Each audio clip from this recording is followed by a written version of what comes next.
Our guest today on Cleaning Up is Morgan Bazilian. He's the director of the Colorado Schools of Mine Payne Institute, or as I like to call it, the Institute of Payne. He's got over 20 years experience before that working in energy policy in Ireland, in the US. He was also lead energy specialist at the World Bank. And there's a doppelganger on the internet. If you search for his name, Morgan Bazilian, you'll find that there's another Morgan Bazilian who is a published author, short stories, and poetry. So we're going to ask him also whether he knows that other Morgan Bazilian. But Morgan is with us. I'm going to get my beer, and we're going to bring him into the conversation.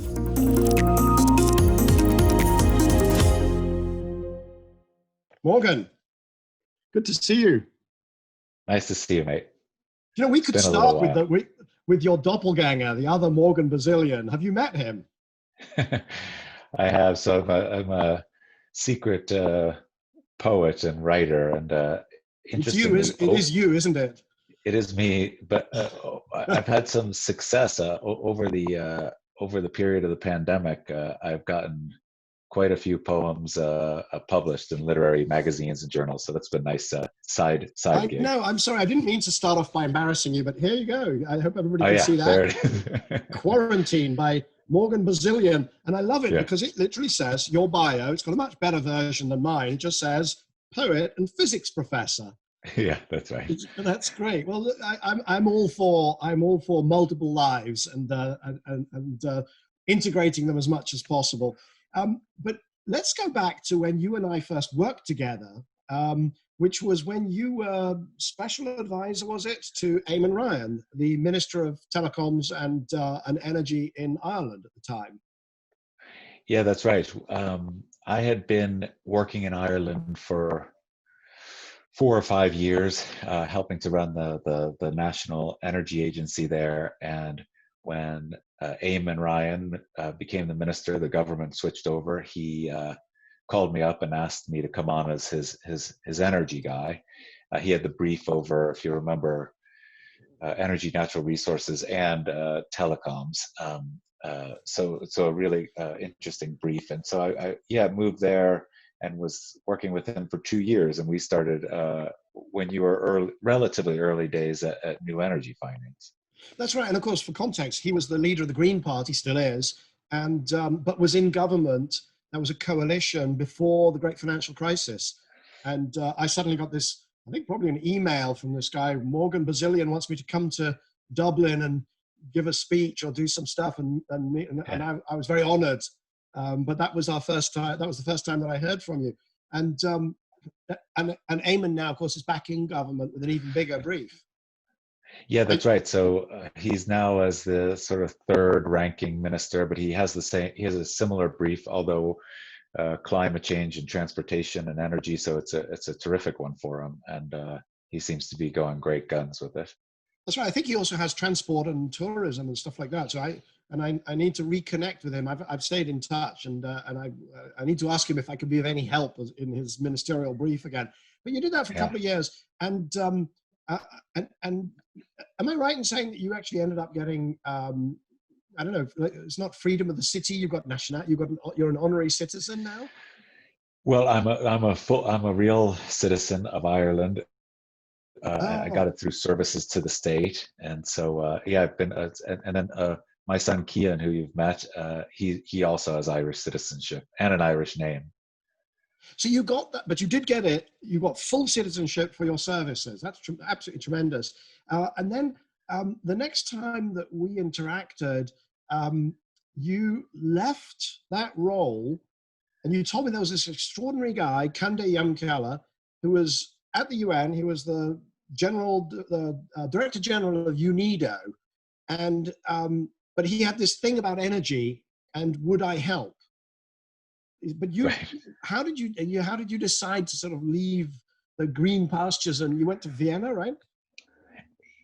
Yeah, so that's a great story. So I was at that time I was the one of the lead negotiators for the European Union at the climate talks on the technology side. So I was working with the entire EU at the climate talks, and Kande But still, had you been seconded to that by Eamon? You were still, was that after your Irish role or still as No, part of it? I was part of the Irish government, so they Okay. do someone from the EU, and so I was working there, and we were at the negotiations, and right around that time, the then Secretary General of the UN had asked Conde to take on the energy brief writ large across the UN, and that was a time you remember where some of the climate negotiations weren't going so well, and we were um, all the Copenhagen stuff, and uh, I think Ban Ki-moon wanted to help pivot by working on an area, energy for development, that he felt was central to the UN brief, and he'd given it to Conde.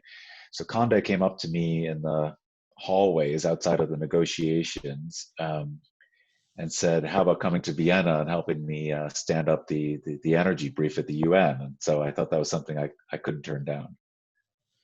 And at the time, it was a sort of coordinating thing, and nobody knew what it was. And I mean, certainly, I'd not come across Kunde before, but he really is an extraordinary person, an incredible person, and I can see the charisma that would have persuaded you to up sticks and head to Vienna. Yeah, no, Conde's an amazing leader, and still is. He's, as you know, you see him sometimes. I think he's going to be on your show, and he's a member of parliament in Sierra Leone now, but a really inspirational leader. And it was it was a terrific experience working for him. I stayed there working with him, and there's really interesting stories about that for about 3.5 years. That's right. And he's actually going to be on the show. Episode 16 will be with Kande. And I'll be catching up with him. When you say there's interesting stories, that kind of begs the question, well, Morgan, what are those? Or give us one of those, because I did some, you've had this theme about development, although, you've been working in Ireland for 4 years or 5 years, and then with Eamon for 2 years, but you've had this enduring commitment to energy for development, for international development in the developing world, not in Ireland. Yeah, that's right. So I mean, I think for the beginning part of my career in Ireland, and then earlier in Australia, I moved to Ireland from Sydney. I was working in more traditional energy space stuff, from electricity markets to oil and gas, but always really wanted to work in development and work with those countries, developing and emerging economies, but had a difficult time finding the right gig. And so when that came at the UN, it was a lovely fit. But I think the most important, maybe the most important work, and I'm not sure what Conde said about this to you, but when we were trying to embed the idea of energy as an important concept in the United Nations, and I'd done this previously in Europe. You would go around to the development agencies of each country, say the Irish Aid in the case of Ireland, or the UK Aid, or whatever, and you would say, "Hey, I think you should be thinking about energy as a potential area for contribution or for effort." And they would say to you, "Well, no, we don't do energy. We work on poverty, education, and say gender, or something like that. Core development focus." And Outcomes. yeah, outcomes, and that's where the money went, and that's where their expertise was, and they thought of energy as a technical subsector, basically.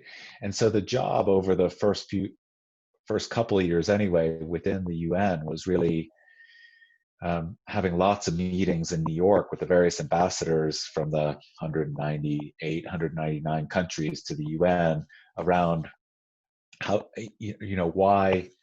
why energy matters. So it was sort of high level discussions, and it was great to see. And then interestingly, both Ban Ki-moon in post-war Korea and Conde in Sierra Leone growing up had visceral and empirical understanding of what it was like to live with energy poverty.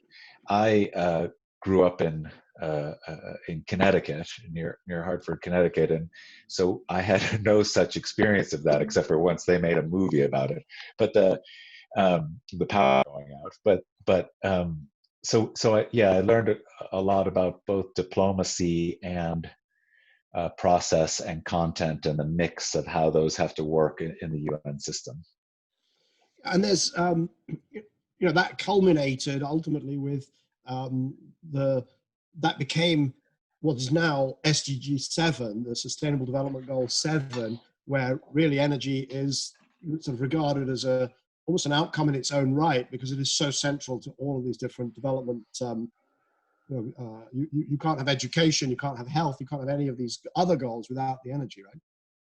Yeah, and that was Condé's vision from the very beginning. In other words, he had a very keen eye for the politics of the UN, and knew that while energy was not in the Millennium Development Goals, it should be in the next iteration, whatever at that point, whatever those were, and worked pretty hard to get that on the books, and I think was successful in it, and can claim a lot of responsibility for that work. And you and I then worked quite closely. I mean, there was this trip down to Mexico, guest of Carlos Slim. That was fabulous. But we actually did some proper real work, and it's still contested space intellectually. There are still people saying, these countries should be, not just allowed, but they should be financed to build massive coal-fired power stations, because they've got the coal, they need the energy, they're developing. We did it in the West. It's unconscionable not to encourage, finance, and help them to do that themselves. And of course, the other point of view is, well, why would you build more expensive solutions that are future stranded assets? But I mean, that was the battle then. It's still a battle now to a certain extent, isn't it? Yeah, I think so. It's a very difficult. It's a very subtle space, and so I have a lot of sympathy for the governments who would make that argument in least or emerging economies, especially in least emerging economies, where the resources are there. Not necessarily the coal discussion has sort of moved on quite a bit. It's more difficult to get funding for, and it's more clearly damaging. The discussion now is around, I think, mostly around oil and gas, and maybe around gas most. And you can look at some of the some countries like, say, Ghana, who just put up a large offshore gas project, Sankofa project, or their oil project, and hope that with the support of development agencies and international community, finds a better governance balance and better socioeconomic balance with their relationship to those resources than, say, some other countries did. So I think it's still going on, and the battle. I don't like to think of it too much as a battle. I know there's an environmental battle around it. But I think, as an example, Power Africa weaved that line rather well, in my opinion, whereas they acknowledge the need to power these countries with clean energy, but also take into consideration natural gas for some of the work they were doing. And so there seemed to be a pretty reasonable balance on that. But these days, of course, the decision-making process at the development banks, so the World Bank, the regional banks, and even places like KfW or the Chinese National Development Bank, the Brazilian National Bank, it's KfW, quite a the German Development Bank. Yes, and so there's a complex rule making at each of those organizations, and then governance, and then where they get their pressure and from to decide what kind of things they're going to invest in, and those decisions will then have onward effects on the countries themselves, without necessarily those countries feeding into those processes. So yeah, it remains a pretty big issue.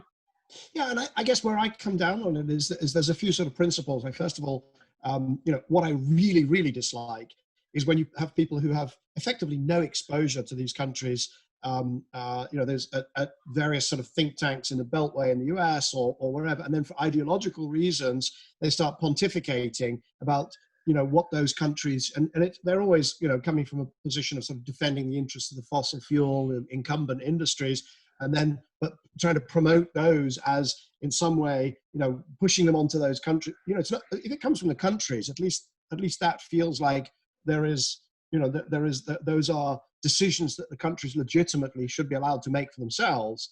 So then the second principle is, well, let's at least give them good data. Let's at least give them good information, which was sort of the business that I was in. Yeah, no, I think that's extremely important and right. These days, at least at the World Bank, and I think most of the other development banks. Because you went on to the World Bank, it should be said just for our audience, that you went on to be the energy specialist. And so this then became your kind of, your life's work for another few years, right? That's right. So I moved from the UN with a quick stint in between at the National Renewable Energy Lab here in the States. I'm sitting in Colorado, so I'm pointing here down the road. And then I went to the World Bank in the energy and extractives group. And what you can say is that the paradigm for development changed over time to become much more reactive to the needs of the country. And so the way it works at the World Bank is that, there'll be a joint economic evaluation of the country. Then the country decides the areas in which they will borrow money from the bank. And those aren't always energy projects. They could be any infrastructure or social kind of projects. But it does very much come from the country themselves. And so, we mentioned that Sankofa gas project that happened in that way.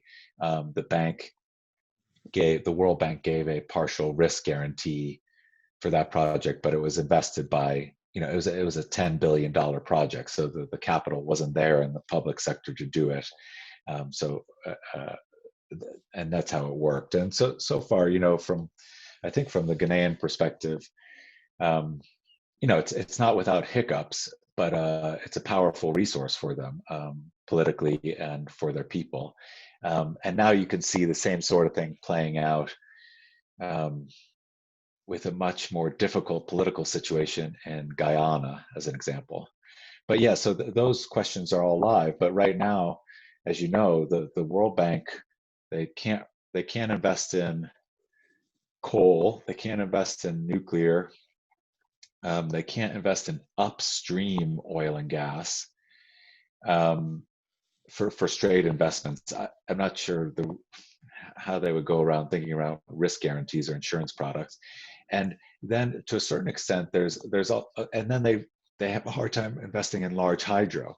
So the areas, the technologies become smaller and smaller. And so what happens even in solar and wind is that you don't want to crowd out the private sector. And therefore, in some cases, because solar and wind are commercially viable, as your company made clear and you've made clear over your career, not even those become, in all cases, in all countries, allowed. And so, there will become an issue around where those lending can be in the energy sector. Is it just infrastructure, say T&D, transmission and distribution? Yeah. Infrastructure. Well, there are lots of other pieces. The way I see it is that, yes, wind and solar have become commercially viable on their own merits, but they require a lot of other investments in order to work. So, it's not always sunny, it's not always windy. So you need, whether it's power storage or whether you need, and you certainly need transmission grids. The longer distance, the better. So, you've got huge swathes of the developing world where there are no regional grids. Africa could really do with a Southern Africa grid strengthening, and the West Africa, et cetera, et cetera. These are all areas. And then, of course, you've got batteries, you've got public transport, you've got all sorts of other areas that would still remain open, even if you don't finance the core wind and solar projects. I guess, I'll frame this as a question, because you were within the World Bank group.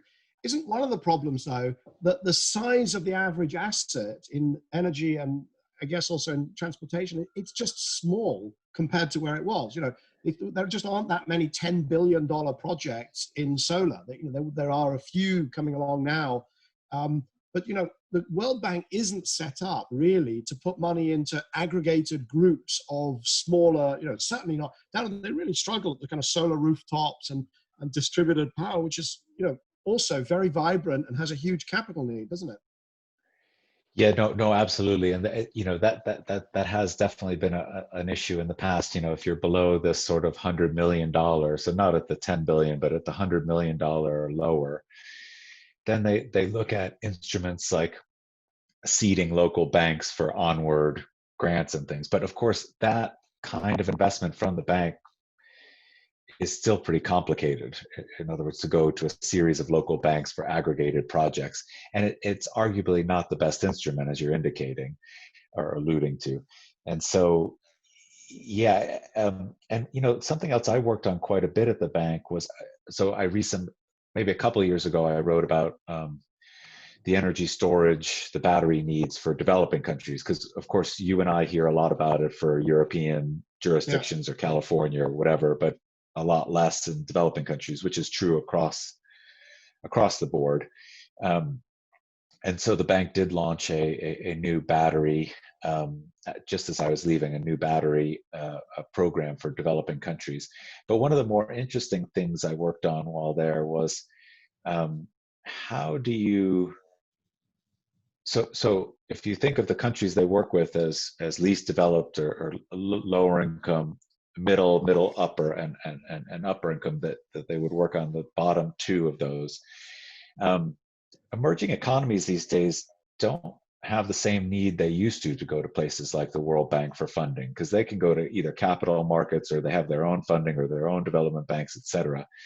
And so those kind of projects tend to be very different than the ones you see in least developed countries. And so the bank has pivoted a little bit towards the least developed country angle, which I think is the correct pivot, using a very American slang. And one of the interesting things we did was, then, if you're looking at those, say, power systems, how do you plan for a power system in South Sudan, Somalia, or Afghanistan? So how do you think about that? And what the math would tell you is, okay, we could come up with the optimization math, and the math will find an optimization. And in a country like South Sudan, what it would come up with, you feed the data in to your numerical model, and it will spew out, put up large cross-country transmission, high voltage transmission, to link to large hydro in the north of the country on the border, say, with Sudan. So that's the same answer it would come up with if you were in the northeast of England, or in Rhode Island, or Colorado, or something like that, because the math is agnostic, and in that way very dumb, right? And so I worked on several different pieces of research. And the risk of that, of course, you're in an unstable country. Oh, right. So, but we can lead on to other stuff like resilience to storms and things too. But yes, so the risk there is conflict. In other words, people blowing up infrastructure, or and then other risks that people don't think about. So if you were going to, what's the cost of capital for putting up a cross-country transmission line in South Sudan? Right, it approaches infinity, right? Or it's there is no cost of capital, right? I don't know. I was just sort of in my mind there. I was just imagining that conversation with a private, an infrastructure fund in Mayfair. You know, I could probably get in the door because they kind of like me, and then I'd be like, okay, so this opportunity we're talking about, it's this HVDC, and it goes from Khartoum to, and then I'd be like, whoa, why am I out on the landing already? You know, what happened? I didn't finish my coffee. Yes, so you get it, you know, inherently. But when I would say that to people, I would go into a room and I would ask them, what's the cost of capital there? And they don't have your experience, and they've never been in that meeting. And I would say, well, there is no answer to that question. No one's giving you that loan. But that's a World Bank. I mean, to a certain extent, I mean, if it's the right answer, then that's the sort of thing exactly that the World Bank, you know, needs to be. Yes, but Yeah, but it turns out I don't think to be the right answer. And so Right. to follow on with that analysis is what we did was we wrote three papers on it with increasingly more sophisticated mathematics. In other words, we went from very simple changing the weighted average cost of capital to doing, things called two-stage stochastic modeling. But the answer, it turns out, going back to sort of Occam's razor, is that the simple math gave us the correct answer, which was you really need to look at incremental, doable decisions. And so that led to things like citywide Yeah. grids. You could call them microgrids or whatever, but say a city grid with a contained thing so that you could power, government facilities, hospitals, schools, and make an Yeah. economy. And that turned out to be that resonated very clearly with the people on the ground who knew that was the correct answer. In Right. other words, yeah. And it feels right to me because I I remember, I think probably talking with you about, I call it kind of the event horizon, which is, once all the costs of the distributed solutions gets really low, then you're going to want to do some centralized solutions because you've got cities and you've got energy intensive industries, extractive, whatever, and you really need 24/7 reliable power, and you need to be able to balance it across a grid. But then there's some kind of an event horizon where you're out into rural Niger, rural Ethiopia, whatever, where you just can say, look, as long as we can do a mini grid for the clinic, the dairy producer, the food processing, and the homes and the telecom towers, why do we need this huge then exposed line to link that into the rest of the grid? The answer is you just don't. No, that's exactly right. Except for you can extend it further because remember in these countries, like you probably mentioned, or Conde would have said to you that the capital of Sierra Leone also needs one of these. So it's not just a Yeah. rural thing. And I think of it as that's the way you build economics and you build peace. So the place that we did the most in-depth work on was actually Afghanistan. And I remember sitting with the Minister of Energy in DC in a very posh hotel, and he had a beautiful suit on, very well put out, probably educated at Oxford or Cambridge. And he said to me, "Look, Morgan, you seem pretty reasonable and not and kind of new at this World Bank stuff. So I'm going to tell you what needs to happen because your colleagues won't listen to me." And what he said was, "I do not need another report that tells me I need high voltage transmission systems across my country in 25 years with clean energy feeding into them to meet climate targets. What I need is a 5-year plan with 1-year project management cycles to actually build stuff around the cities, period." Yeah. And I thought, I said, well, that sounds very reasonable to me. I can't imagine not listening to you on that. But it doesn't meet all of the Yeah. political and communications and PR tags. But just to pull that, Michael. So you have all those issues, but we can bring them back to current topics like resilience, which is very hot. That when we do that kind of modeling, it's the same kind of judgments on the numbers that say that the military makes, that the US military makes for bases either here in the United States or abroad, right? Say abroad in conflict zones, they worry about conflict. Here in wherever they have huge bases in Colorado or wherever, they have other issues, whether it's they can't be turned off the grid for critical mission, or they're going to sit in North Carolina and have a hurricane come and they can't be offline. So it has resonance. That kind of thinking Right. has resonance across quite a few different So areas. my sort of trial by fire on this was the project that I did in Bo, Sierra Leone, which was nothing to do with the fact Yeah. that Conde is from Sierra Leone.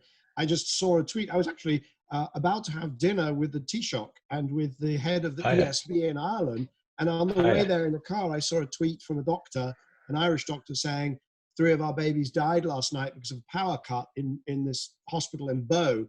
And of course, what's interesting for me, I mean, there was so much learning because I stepped in and we collected some money and we put it together and it's up and running. And, it's not perfect, but it's, there's, babies alive today or kids alive today That's that wouldn't terrific. otherwise Yeah. be.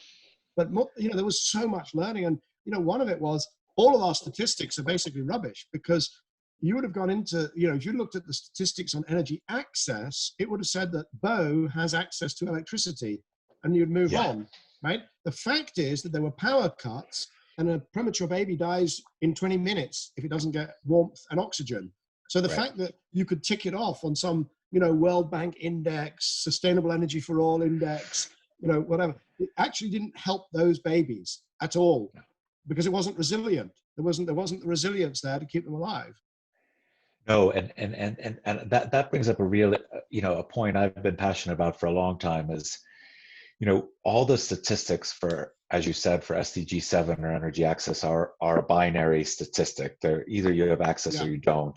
And there are complications with that, whether you have an overhead line going above your village or... India is now 100% electrified, right? Because the lines go over the village, but a lot of people can't afford to pull them down and actually have electricity, right?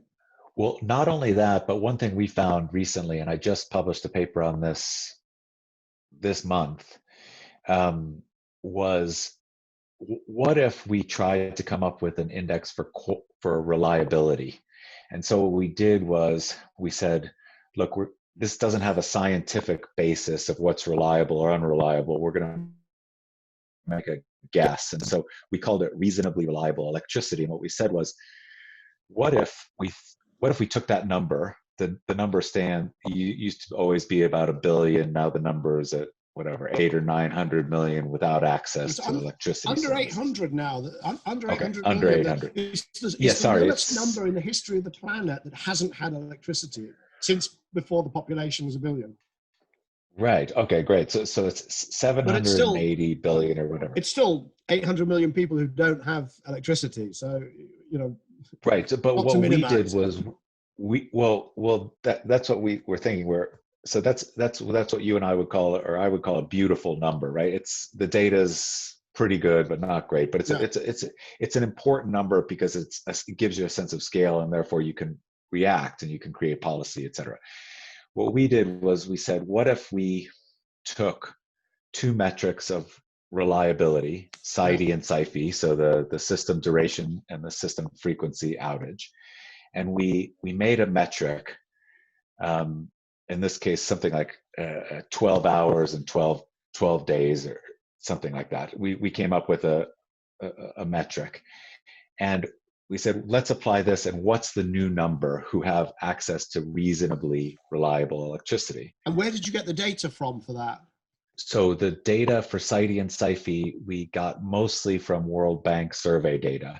Now, it's not perfect. It's not great, and we recognize that their utilities aren't reporting it, et cetera, et cetera. But this was, again, just to get one of these beautiful numbers. And what it turns out was, if we don't include India, so it mattered how we dealt with India because there's such a population. Yeah. But if we did not include India, we said that the total number of people without access to reasonably reliable electricity was on the order of 1.5 billion. Yeah. So double the access number. Did you think about trying to use satellite data or telecoms data to say, look, let's forget these surveys because people don't report, governments like to get involved and say they're doing well when they're not. Did you think about getting direct collection of data? Because the lights go, you could see it from a satellite. When there's a power cut, the lights go out, you got it, right? Right. So thanks for that. So at the institute I run, the Payne Institute for Public Policy at the School of Mines, we now have a group called the Earth Observation Group, which is a group of physicists that use an instrument called VIRS, VIIRS, that is a multispectral satellite that was originally designed to look at weather. So look at clouds during the day. What we use it as is at night to look at things that are bright. And so we look at, among other things, we can see forest fires. But because we have, and you'll appreciate this, because we have different bands, we have 22 spectral bands coming down. we can fit a Planck curve. So we can use fundamental physics of thermodynamics to fit a Planck curve. So we can show not only the scale, because we can see the scale from the visible spectrum, but we can estimate the temperature. And so it's one of the only products. So we have that's been running since 2012 at NOAA and NASA. The other one you can see if this is just a farmer doing a flash burn, or whether it's really a dangerous fire that cannot be, that's going to do physical damage. That's exactly right. So we can see the difference between a smolder and what they say is a smolder and a full burn. And what we use the full burn for is also we provide all the data for the Global Gas Flaring Reduction Partnership, which is a global partnership. And we provide the annual data to that. And then the most well-known of the products coming from the satellite team is the nighttime lights. So you can see, the iconic images you see behind people that we've all used in our presentation of Nights at Light. And what we've been doing recently in the last 2 years is using those to distinguish between brownouts and blackouts, so we can see things that are rolling versus out. We also can see, as you can imagine, we're also using it for when storms come. We can see power outages, say for the hurricane that came to the United States a couple of weeks ago or right now. And we can also see when there's been bombing campaigns or conflict. So we use it a lot for security purposes as well. As an example, 3 years ago, we published a paper where we estimated the amount of illegal oil production by the Islamic State or Daesh in Syria and Iraq using our flaring data. And it was incredibly well collaborated by an interview from a member of Islamic State that was held by US forces. But in any case, yes, what you're saying, and we're working with the Rockefeller Foundation and the University of Massachusetts to look at how we can come up with metrics for reliability based on our satellite data. Is that Lorenzo Berlusconi at Rockefeller? I must. No, it's. You've just reminded me. I must get him on the show. Oh, yeah, you should. No, it's mostly through Ashvin's group, which is sort of the energy group there. But I was able to go to Rockefeller and present to their board once, which was terrific. But so we're doing that, and then over the pandemic period, what we did was we looked at the lights as a proxy, not for reliability or access, but for economic development. And so we looked across different states. It's truly a different world, even from 10 years ago when we were doing SE for All. Just the use of data, and now the ability to pinpoint how much fugitive emissions is coming out of which wellhead, whether it's in the Permian or Nigeria or wherever. It's becoming, I wouldn't say it's trivial, but I mean, there was one of the reasons why Copenhagen COP fell over was because of the whole issue around verification. They called it MRV, monitoring, reporting, and verification. And there was this big problem because China didn't want Westerners to go in and MRV it. Well, you do it now from a satellite. You don't have a choice, and the data is becoming incredibly granular. I'll be honest, I was not aware that the Institute of Payne was actually a key player in that. Give us the move. Okay, so you're at the World Bank, you're doing this, and then suddenly, in my book, you pop up at the Payne Institute, Colorado School of Mines, where I've got to be honest, I think you are absolutely in your element. It's tremendous to see what you're doing. Give us the overview of all the different, or the range of every single, research group. What does it cover? Yeah, great. I appreciate that. So I left the World Bank about 2 years ago for various reasons that included personal and family and quality reasons. And you mean you have a better quality of life in Colorado? I mean, we've skied together. The audience doesn't know. So I can imagine that part of it was being in Colorado versus in those sweltering summers in Washington. Yeah, no, the quality of life is lovely, and the I've been able to cut down my travel quite a bit, especially, when I left the bank, I was leading projects in places like Mongolia, and while I loved going to Ulaanbaatar, it's not a quick jaunt, and so I moved. I had the opportunity so I'd never been a real academic, so I have a PhD, but I'd never been an actual academic, although I've been publishing papers all along, sometimes much to the 140 of them, I believe. Yeah, now it's up a little bit since I've been an academic, but including, sorry, I'm just going to say this. Oh yeah, I have please. published three. I have published 3 papers, and on every single one of them, you are the lead author. Yeah, one of them was very important. Actually, they were all good papers. They were all good papers. One was on the documenting the incredible drops in the cost of solar, which nobody had done in 2013, and we did that with an amazing cast of characters: Doug Arendt from NREL, Jenny Chase from Bloomberg NEF, and another one really interesting that I still find myself more and more working on, which is the data, the open source, open data, open modeling. Which let's get back to the Payne Institute, but if we have time, I'd love to hear your recent thoughts on that. Yeah, no, I'll keep it brief on the Payne, but interestingly, one of your other guests, Jigar Shah, was also on that photovoltaic paper, right? On the photovoltaic paper, which is a really cool one, I think. But so I moved 2 years ago. The School of Mines is a fantastic university. It's a public, in the U.S. sense, a public research university. It's 99% technical. The mining department is now probably smaller than the departments of quantum computing. So it has changed over time with this, as science has changed, the focus. It's still almost all engineering and science. And my institute, we have about 15 or 20 people now, and our role is to link that technical expertise at mines with context, or the rest of the world, or we call it public policy.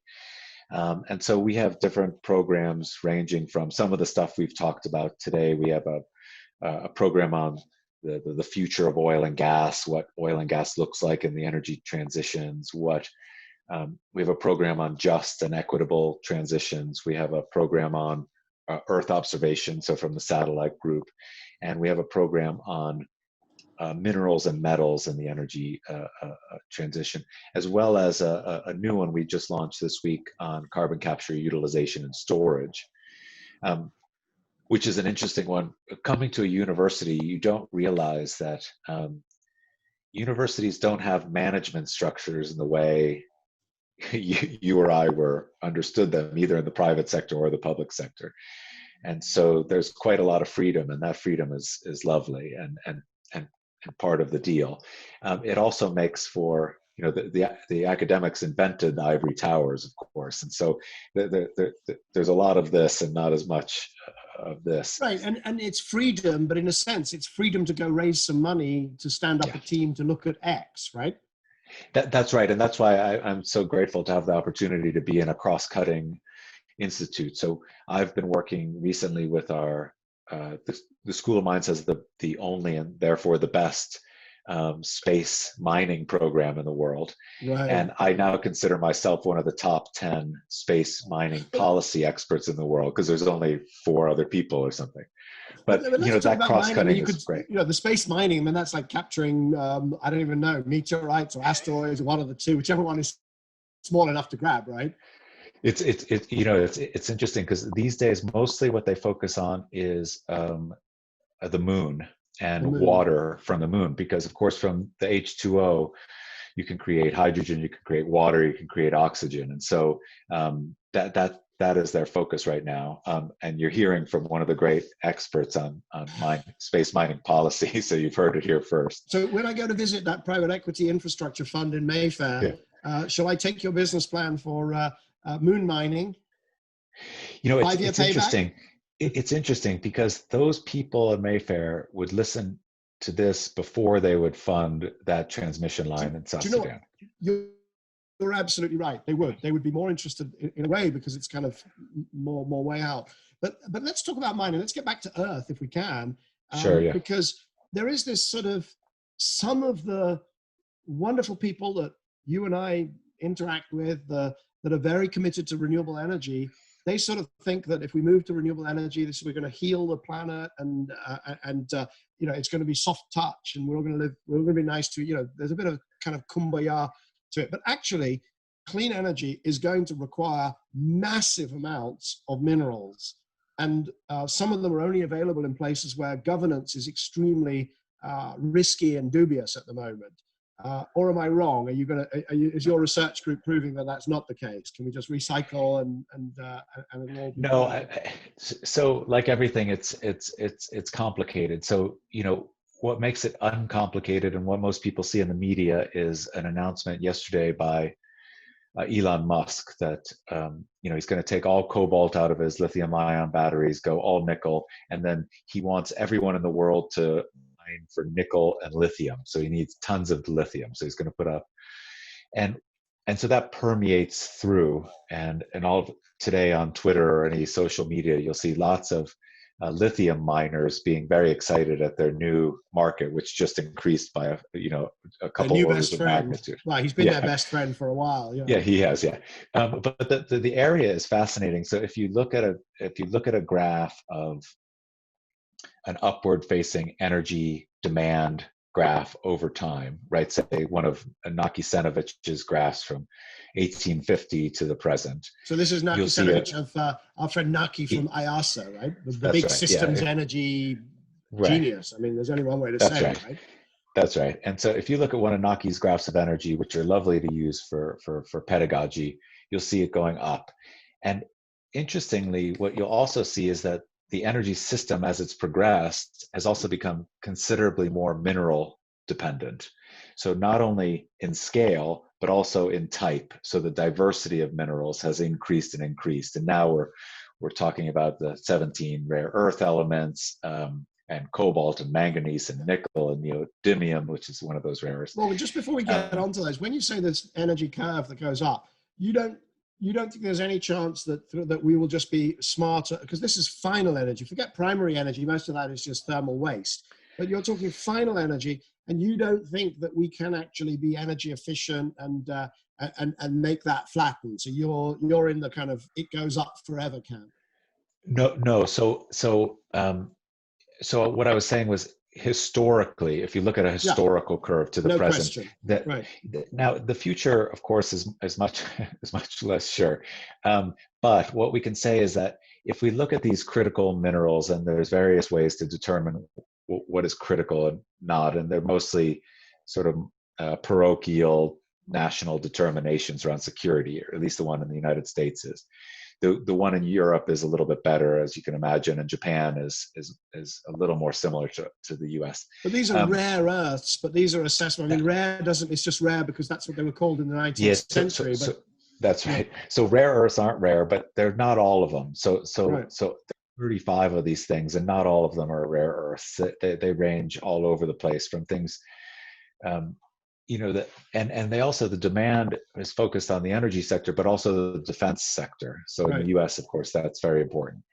And the issue is that if you or I wanted to, if you ask me right now, what's the price of crude in Dubai, or the price of natural gas, LNG in the Asia market, you would get it in 2 seconds, and I would take 3 or 4 seconds. You would just go to a Bloomberg terminal, I suspect. We go to a Bloomberg terminal and get that answer. But with these, almost all of those 35 minerals, they're markets, and I'm using quotes here because they're not markets like we understand them. There's no real price discovery.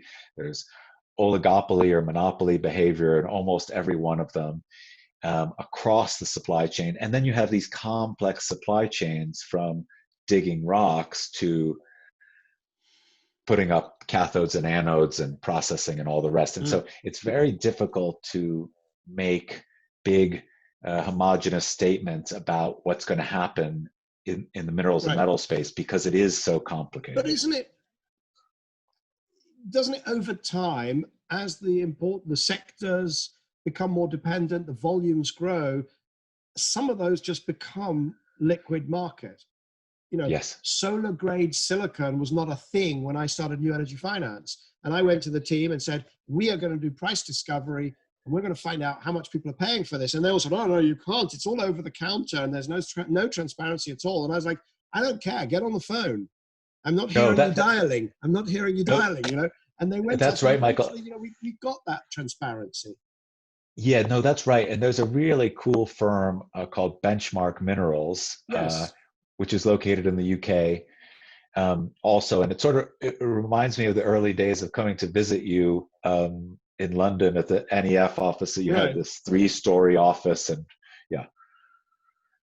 the big walk up on the big Place. walk up to Angus. Angus's office was 1 floor, and yours.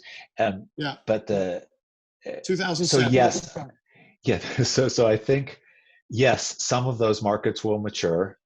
Some will get more transparency. Some will get better price discovery, and places like Benchmark are helping with that. Yeah, but can I also say that some of those people, and I'm not pointing the finger specifically at Benchmark, there is a syndrome here, which is the people who know lots about the supply chain for, ytterbium or molybdenum or whatever it is, they will tend to exaggerate the difficulty, the pinch points, the risk, because that makes them important. My view is these things are not rare and investment is needed, and work on the governance in the supply chain, because clearly, cobalt in the DRC, but it's not really that different from clothing out of Bangladesh. It's not going to suddenly turn into a magnificent, safe supply chain, but we do have the tools to work on it and improve it and make it transparent and make it, I share your optimism that we have those tools. I don't want to exaggerate how difficult these minerals are, because I really don't think they are sui generis, more difficult than everything else that has ever been solved ever in the history of the planet, or of the economy. No. So I agree with you on most of that. That especially on the optimism that there'll be a move towards that supply chain security and transparency and governance. But keep in mind that some of those issues are that, one, it takes a really long time to open a decent size mine. Yeah. Not just technical reasons, but social license to operate reasons. And then the processing of these things is incredibly, for a lot of them, is very environmentally difficult. Yeah. And because that supply chain has this sort of big industry here, and then this processing environmental issue, and then to find manufacturing along it does have some. And to be fair, we are seeing massive demand growth recently because of things like batteries and photovoltaics, but mostly batteries.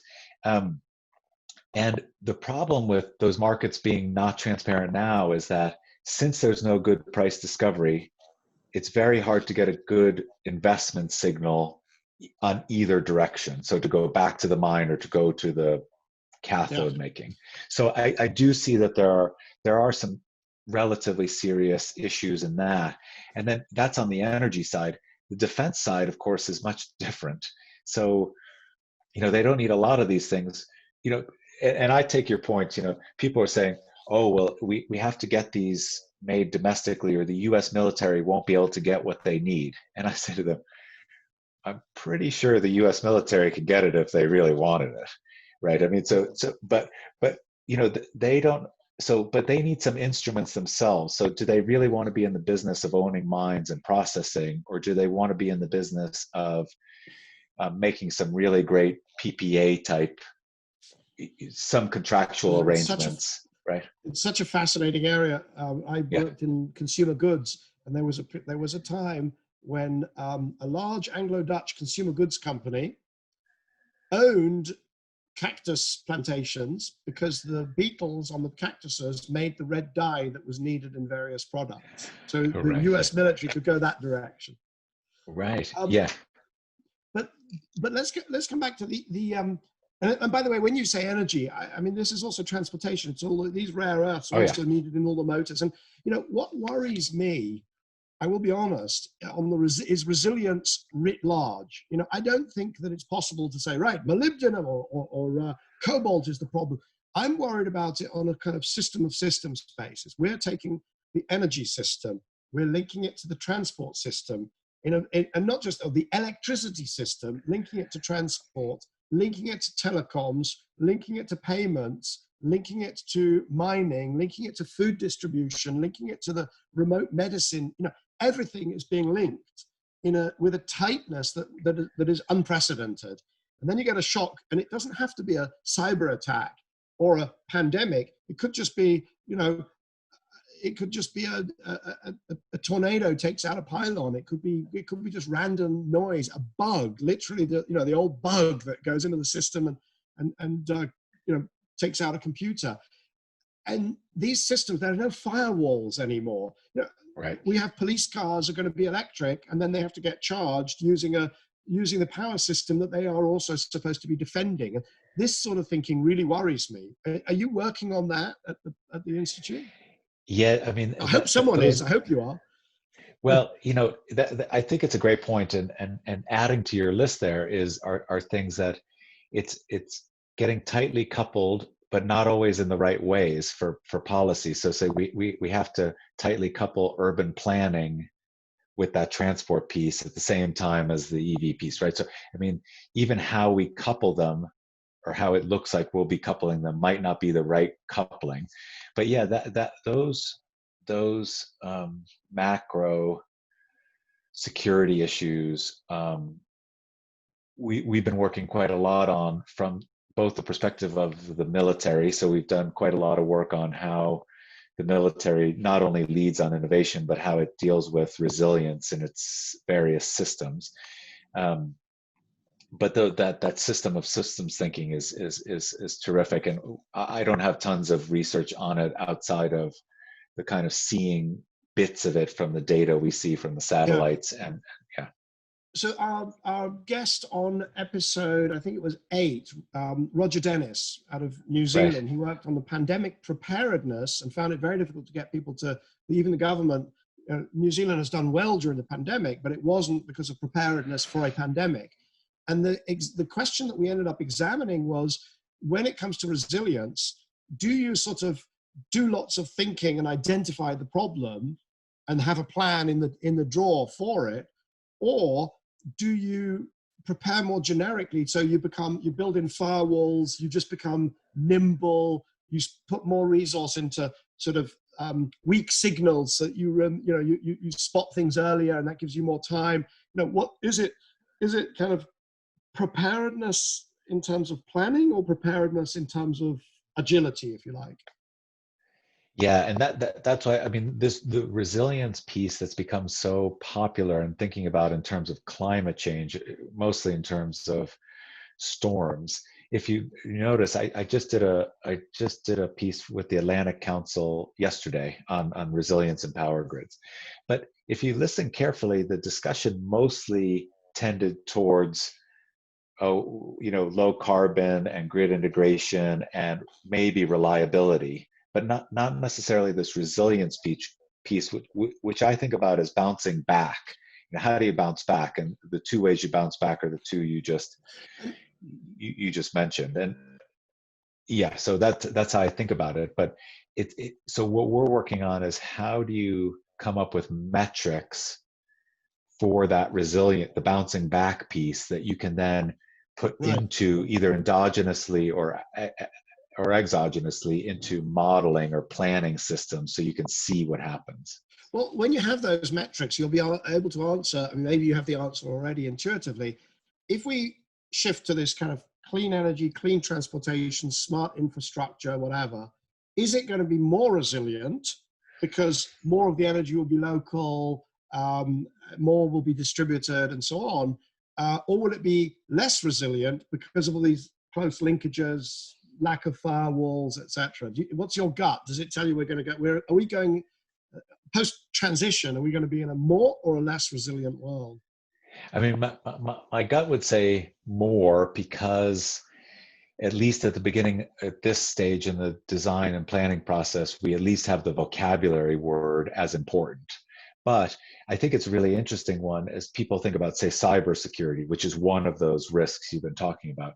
Are centralized systems or decentralized systems more or less cyber secure? And then are developing countries or advanced economy is more secure. And you know, it's interesting because you initially would just go to, well, you know, a centralized whatever you would go to in your brain. You'd make some judgment on which corner of that you would think is correct. There's also arguments for each of the other ones, you know, and so I think how we think about cybersecurity should give us lots of clues about how we think of that Yeah. wider system. And but I have no answers on that. Finally, I can't let you go without, or in fact, seeing that exact question through a political lens, because you've got, you know, President Trump, whose view of energy security was going to be piles of coal. You have to have 90 Right. days pile of coal at a power station. That is security. And then, of course, you know, on the other side of the argument, it's more about, well, if you have some distributed and you think smartly and you don't concentrate all your resources in one massive power station, but you do this, this, and this. So that's my preamble to asking you what's going to happen in November. Oh, right. Well, I think Joe Biden's going to win in a landslide, but what I'm scared, but yeah, I hope we're all scared. I'm just making a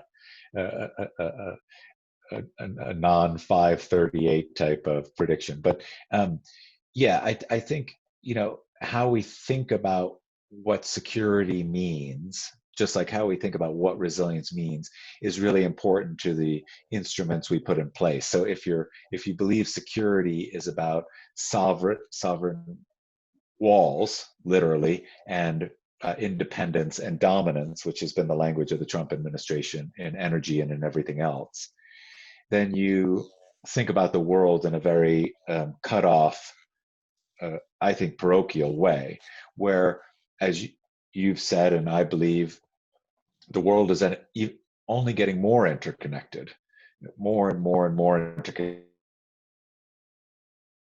systems and supply chains and people, and the fact that you and I are having this conversation like this without any issue and exchanging ideas. And so, you know, if you change your framing and therefore your system boundary around what you're thinking, then you'll come up with, I think, much better answers to those questions than going into a bunker with your pile of coal. Yeah. And that I think that's a really interesting one for the minerals and metals thing. Is some people said, well, what we need is domestic production or stockpiling. Well, who wants a bunch of rocks on their property?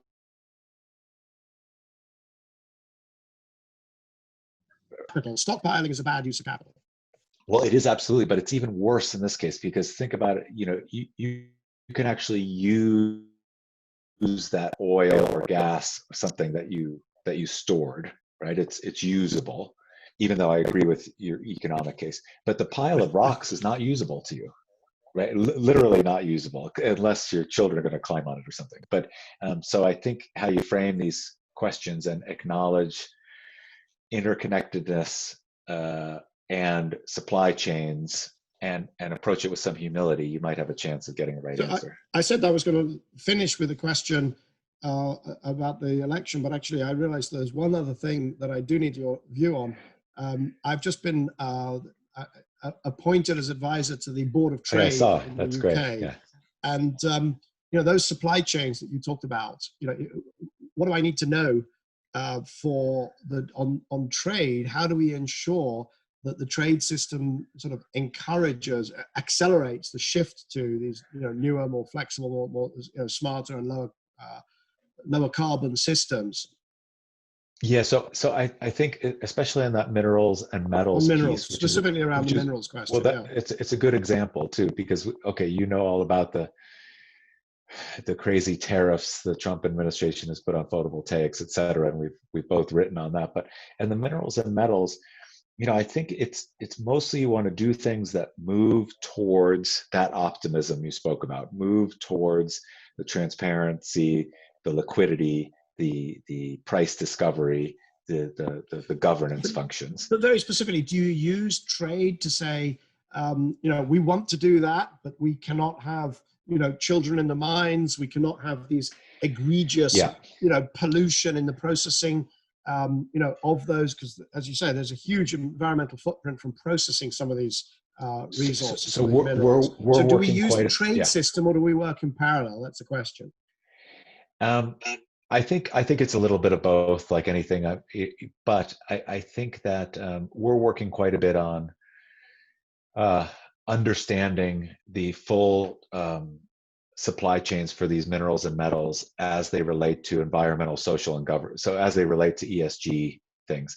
And as it turns out right now, while there's a lot of different reporting going on, there's different methodologies, the data is no good, and you can't see it across the supply chain. So if you can use trade to encourage that, but the one you also, just to say, you have to be careful about making our judgments on, say, what's happening with a child labor and artisanal mining of cobalt in the DRC.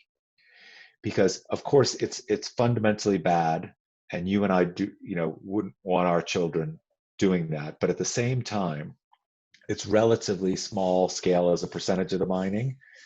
But more importantly, if those people, it's not like the children or their families, chose that this would be their child's life, that if they don't work, in the cases where they are, there's possibility for starvation and death, and so there are complex development questions to answer that shouldn't be only done through brute Western trade policies, in my opinion. Or indeed by engineering all cobalt out of batteries, that's right. on principle, which leaves not just a child who really shouldn't be working in an artisanal mine, but it then withdraws all of the opportunity for the entire sector and parts of the industry of the country. Well, that's exactly right. Very hard. So if you could, So, and good luck with that. I saw you were on that. And I'll be honest, I'm still trying to form my own views, because it's not obvious what you can achieve via the trade system versus what you could achieve via new technologies, distributed ledger technologies to trace minerals and all sorts of other approaches. I could keep talking to you for ages.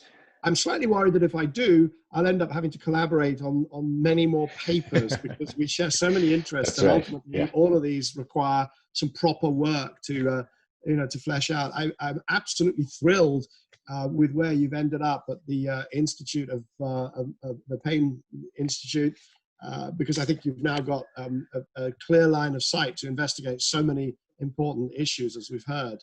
So at this point, I would like to thank you for spending some time with me on cleaning up, and good luck with every single one of those research threads, because there's probably nothing more important in the world today. Thanks, Morgan. Thanks, Michael. Thanks for having me so much. It's a pleasure, and I hope your family is doing well, and my regards to them. Thank you. Very good. So that was my great friend and ski buddy, Morgan Bazilian, director of the Payne Institute at the Colorado School of Mines. His short form bio is Professor of Physics and Poet. And as you've seen, he really is the poet of the transition to a low carbon energy and transportation system, including all the ramifications across natural resources, mining, and resilience, and a just transition too.